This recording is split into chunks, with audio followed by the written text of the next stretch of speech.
Class 12th chapter 3 matrix. इसमें एक बहुत ही इम्पॉर्टेंट टॉपिक है ट्रांसपोज ऑफ ए मैट्रिक्स, क्योंकि ट्रांसपोज ऑफ मैट्रिक्स से हम फाइंड आउट करेंगे सिमेट्रिक मैट्रिक्स और स्क्यू सिमेट्रिक मैट्रिक्स। ठीक है, तो ट्रांसपोज ऑफ द मैट्रिक्स होता क्या है?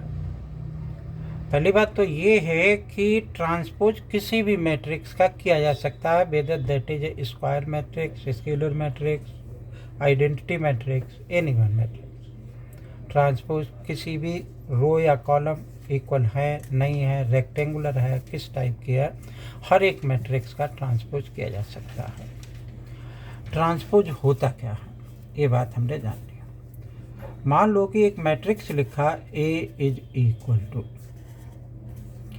1 2 3 4 और 5 6।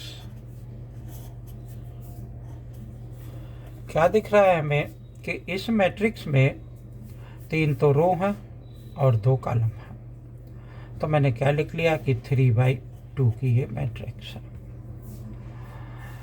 तो अगर मैं इसका ट्रांसपोज करता हूँ तो क्या होगा कि मैं रो को कॉलम में और कॉलम को रो में इंटरचेंज कर दूंगा।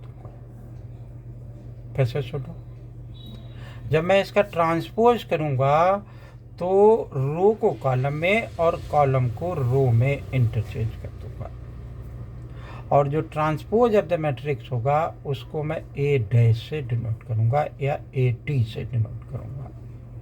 तो इसका मैंने ट्रांसपोज किया तो A' इज इक्वल टू क्या बन गया मेरा, ये मतलब ये रो है तो वो कॉलम में आ जाएंगे, यानी 1 और 2, 3 and 4, 5 and 6।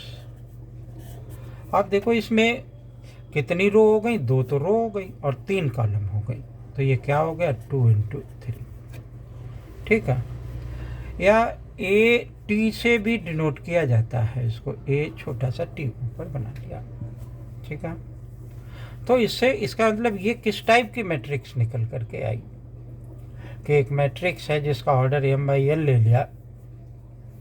ठीक, उसका जब मैं ट्रांसपोज करूंगा यानी इंटरचेंज करूंगा तो रो को कॉलम में और कॉलम को रो में कन्वर्ट करने के बाद जो मैट्रिक्स निकल करके आई उसको मैं कहूँगा ट्रांसपोज ऑफ द मैट्रिक्स है ये। ठीक है, मान लो कि A इज इक्वल टू, मैंने लिखा कि AIJ। ठीक है, और इसका ऑर्डर M×N ले लिया। इसका जब मैं ट्रांसपोज करूंगा तो ये क्या बन जाएगा कि A' is equal to AJI और N×M। ठीक है, इस एग्जाम्पल से ये रिजल्ट आ रहा है सामने। तो हम इसकी अगर डेफिनेशन लिखना चाहें तो क्या लिख सकते हैं, a matrix obtained by interchange row into columns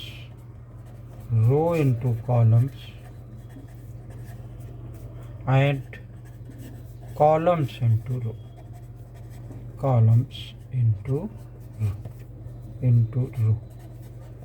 ठीक है, मतलब एक ऐसी है मैट्रिक्स जो कि रो को कॉलम में और कॉलम को रो में इंटरचेंज करने के बाद निकल करके आई है, उसको हम कहते हैं ट्रांसपोज ऑफ ए मैट्रिक्स।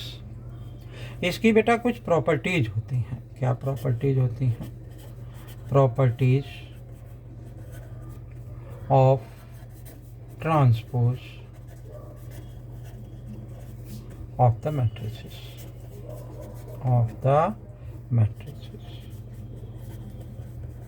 ठीक है, हमने मान लिया कि 2 मैट्रिक्स हैं हमारे पास A एंड B,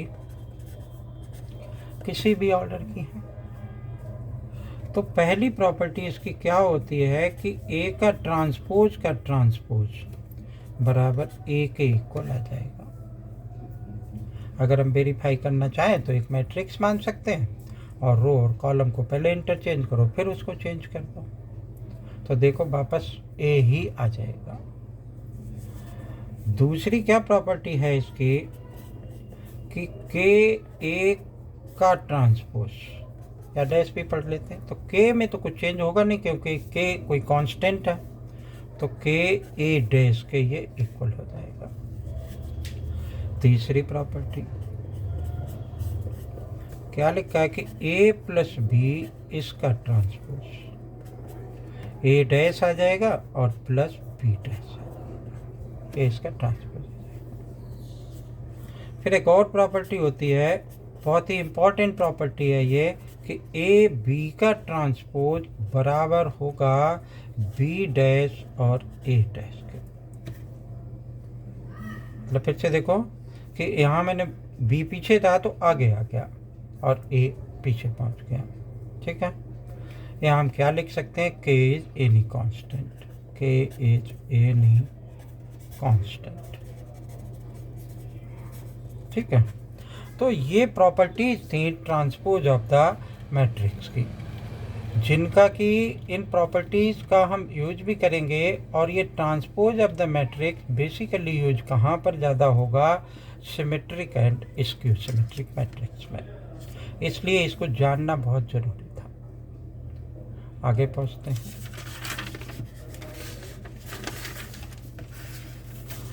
हमने यहाँ पे लिखा कि एक और कि symmetric and skew symmetric matrix. तो पहले हमने लिखा कि सिमेट्रिक मैट्रिक्स, सिमेट्रिक मैट्रिक्स। ठीक है, इस सिमेट्रिक मैट्रिक्स में मतलब रो को कॉलम में और कॉलम को रो में अगर हम इंटरचेंज कर देते हैं और वही मैट्रिक्स पे निकल आती है तो हम उस टाइप के मैट्रिक्स को क्या कहते हैं, कि सिमेट्रिक मैट्रिक्स कहते हैं। और इसकी कंडीशन ये है कि जैसे ट्रांसपोज में रो और कॉलम किसी भी ऑर्डर की मैट्रिक्स थी, लेकिन इसमें जिसका हम ट्रांसपोज करेंगे यानी जो सिमेट्रिक मैट्रिक्स होगी वो एक स्क्वायर मैट्रिक्स होगी। मान लो कि एक एग्जाम्पल लिया हमने कि ए एक मैट्रिक्स लिखी। ठीक है, इसमें डायगोनल एलिमेंट हम कुछ भी भर लें। मान लो कि हमने भर लिया 1 2 3। ठीक है, 3×3 के मैं लिख रहा हूँ इसको। ओके, 1 2 3 इस तरीके से लिख लिया। अब देखो बेटा, जो एलिमेंट मैं यहाँ पर भरूंगा वही यहाँ पर भरूंगा। मान लो कि -1 है और -1 तो मैं यहाँ पर भी लिखूंगा। यहाँ अगर मैंने 4 लिखा तो मैं यहाँ पर भी 4 ही लिखूंगा। यहाँ पर अगर मैंने 1 लिखा तो मैं 1 यहाँ पर भी लिखूंगा। अब देखो, आप इसको रो और कॉलम में इंटरचेंज कर दो, यही मैट्रिक्स निकल करके आएगी, कुछ भी चेंज नहीं होगा। चेंज करके देख लेते हैं। ए डैश इज इक्वल टू रो को कॉलम में, कॉलम को रो में। ये रो है, इसको लिखा 1 -1 एंड 4। ये दूसरी वाली रो 1 2 और 1, और ये क्या आ गया 4 1 और 3। ठीक है, देखो इन दोनों में कोई चेंज नहीं है, बिल्कुल सेम है। तो इसका मतलब सिमेट्रिक मैट्रिक्स की कंडीशन क्या है कि A dash is equal to A के ही इक्वल होगा। ए dash is equal to A के इक्वल होगा। अगर ए इज इक्वल टू, मैंने मान लिया कि ए आई जे, और चूंकि ये स्क्वायर मैट्रिक्स है तो M is equal to N हो जाएगा या N is equal to M हो जाएगा। ठीक है, तो A is equal to A I J एक सिमेट्रिक मैट्रिक्स है, तो क्या होगा कि A dash is equal to A के होगा। या मैं क्या लिख सकता हूँ इसको कि a I j is equal to a j i के इक्वल होगा। ठीक है, for all the possibilities of i and j. ठीक है ना, तो इस तरीके की मैट्रिक्स को हम क्या कहते हैं, सिमेट्रिक मैट्रिक्स कहते हैं। इसके बाद एक और होता है, वो क्या है, स्क्यू सिमेट्रिक मैट्रिक्स। यहाँ लिखा कि स्क्यू और सिमेट्रिक मैट्रिक्स, सिमेट्रिक मैट्रिक्स। ठीक है, यहाँ कुछ कंडीशंस के साथ में ये होगा हमारा। क्या कंडीशंस होंगी, पहले तो ये देखें कि जैसे ये एग्जाम्पल दे रखा है हमने, ये एग्जाम्पल दे रखा, तो स्क्यू सिमेट्रिक मैट्रिक्स में पहली बात तो ये कि डायगोनल एलिमेंट्स 0 होते हैं। क्यों होते हैं वो अभी बताएंगे हम आपको। तो एक पहले ये स्क्यू सिमेट्रिक मैट्रिक्स कैसी होनी चाहिए, एक स्क्वायर मैट्रिक्स होगी। जैसे ये स्क्वायर मैट्रिक्स है, वैसे ये क्या होनी चाहिए, एक स्क्वायर मैट्रिक्स होनी चाहिए। ठीक है, मान लो कि A इज इक्वल टू, मैंने क्या मान लिया कि AIJ स्क्वायर मैट्रिक्स है, तो M और N इक्वल। तो ये स्क्यू सिमेट्रिक कब हो सकती है, अगर A dash is equal to minus A के इक्वल है। मतलब A बराबर तो ये है, तो A डैश मेरा किसके इक्वल होगा, A डैश मेरा इक्वल होगा AJI, इसके इक्वल होगा। ठीक है, और A किसके इक्वल है कि माइनस तो ये आ गया, और A इसके इक्वल है, तो ये मेरा क्या आ गया, AIJ। ठीक है, अगर मैं I is equal to J के इक्वल पुट कर दूं, अभी एग्जांपल लूंगा मैं इसका, तो ये क्या बन जाएगा कि AII, और ऐसा क्यों लिख रहा हूं, माइनस AII। ठीक है, इसको इस साइड ट्रांसपोज कर दिया तो क्या आ गया, 2II इज इक्वल टू 0 हो गया, AII इज इक्वल टू 0 हो गया। ये JJ भी हो सकता है, ये JJ भी हो सकता है। तो यहाँ से ये पता चल रहा है कि all the diagonal elements, all the diagonal elements must be MUST must be 0। किसके इक्वल होंगे, डायगोनल एलिमेंट्स जो होंगे वो हमारे 0 के इक्वल होंगे। अब हमने देखा, तो इसका एक एग्जांपल लिख लेते हैं। मान लो कि ये सिमेट्रिक मैट्रिक्स में मैंने एक एग्जांपल दे रखा है कि A इज इक्वल टू, ठीक है, तो मैं क्या कह रहा हूँ कि डायगोनल एलिमेंट 0 होने चाहिए, तो मैंने 0 0 लिख लिया भाई। ठीक है, यहाँ पर अगर -1 लिखा हुआ है, तो यहाँ पर स्क्यू सिमेट्रिक में क्या लिखूंगा कि 1 आएगा।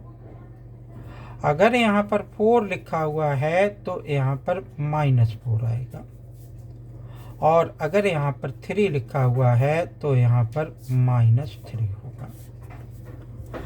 अब आप इसको इंटरचेंज करके देख लो, और फिर इससे कंपेयर करके देख लो, क्या आ जाएगा कि A dash is equal to -A के इक्वल आएगा। ठीक है, तो ये तो था हमारा स्क्यू सिमेट्रिक मैट्रिक्स और सिमेट्रिक मैट्रिक्स और ट्रांसपोज ऑफ द मैट्रिक्स। अब क्या होता है कि ये सिमेट्रिक मैट्रिक्स और स्क्यू सिमेट्रिक मैट्रिक्स में एक रिलेशन होता है। वो रिलेशन क्या है, तो हमारी बुक में क्या है कि एक थ्योरम के फॉर्म में दे रखा है, आपने उसको समझना है। यहाँ लिखा है कि ये थ्योरम है कि for N E square matrix, for, इसको बेटा हम यूज करेंगे एक्सरसाइज में, for N E square matrix A with real number क्या है कि A plus A dash is a symmetric, और A माइनस A डैश क्या होगा, इज ए स्क्यू सिमेट्रिक।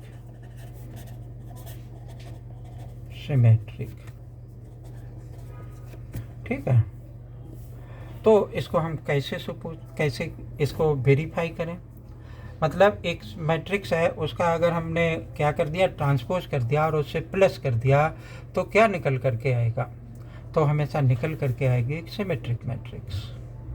और एक सिमेट्रिक मैट्रिक्स को उसके ट्रांसपोज से माइनस कर दिया, तो हमेशा एक स्क्यू सिमेट्रिक मैट्रिक्स निकल करके आएगी।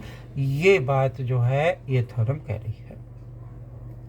ठीक है, तो पहले इसको देखते हैं, फिर ये देख लेते हैं।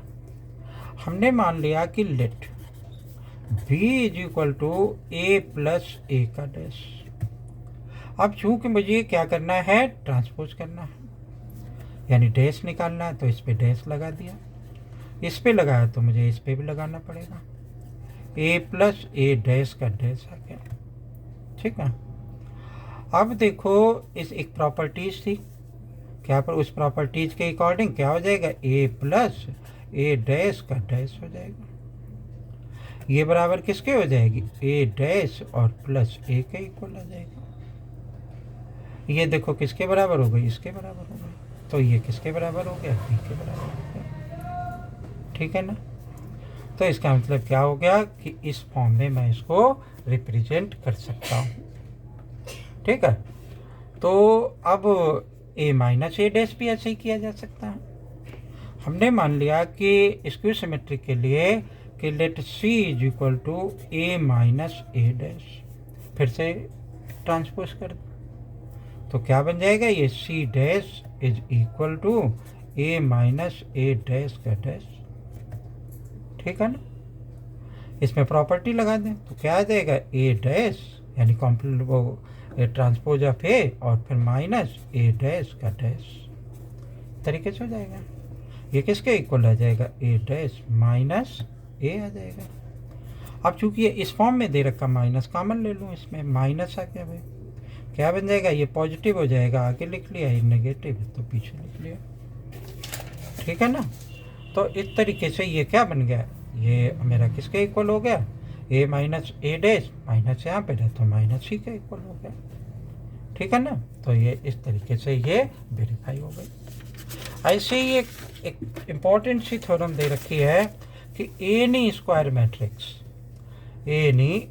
मैट्रिक्स, तो ये मैंने यहाँ लिखा theorem, N E square matrix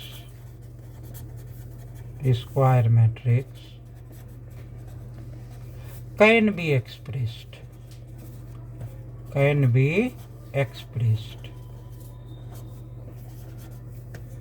as the sum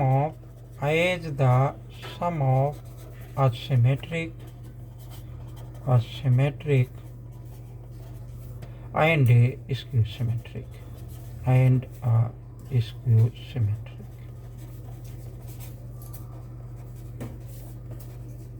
ठीक है, मैट्रिसेस। इसका क्या मतलब हुआ, इसको हम लिख सकते हैं कि a is equal to 1/2 a plus a का डैश और प्लस 1/2 a माइनस a का डैश। तो जब भी ये वेरीफाई करना हो तो हम इसको p मान लेंगे, इसको q मान लें, या फिर कोई और वेरिएबल मान सकते हैं हम इसकी जगह पर। इनकी वैल्यू निकाल लें, इसमें पुट कर दें, आप देखेंगे कि a के इक्वल आ जाएगा, तो ये स्टेटमेंट ट्रू हो जाएगा। ठीक है, यही तो इसमें कह रहा है कि किसी भी मैट्रिक्स को आप सिमेट्रिक और स्क्यू सिमेट्रिक के फॉर्म में रिप्रेजेंट कर सकते हैं। सम लिखा हुआ, तो सम का मतलब ये प्लस आ गया। ठीक है ना, तो इस तरीके से ये एक थ्योरम थी जो कि हम नेक्स्ट वाले एक्सरसाइज में यूज करेंगे। तो सिमेट्रिक क्या होता है, स्क्यू सिमेट्रिक क्या होता है और ट्रांसपोज क्या होता है, ये बात मुझे उम्मीद है कि आपको अच्छे से समझ में आ गई होगी। अगर समझ में आ गई तो वीडियो को लाइक करें, सब्सक्राइब करें, शेयर करें, कमेंट करें। थैंक यू, जय हिंद।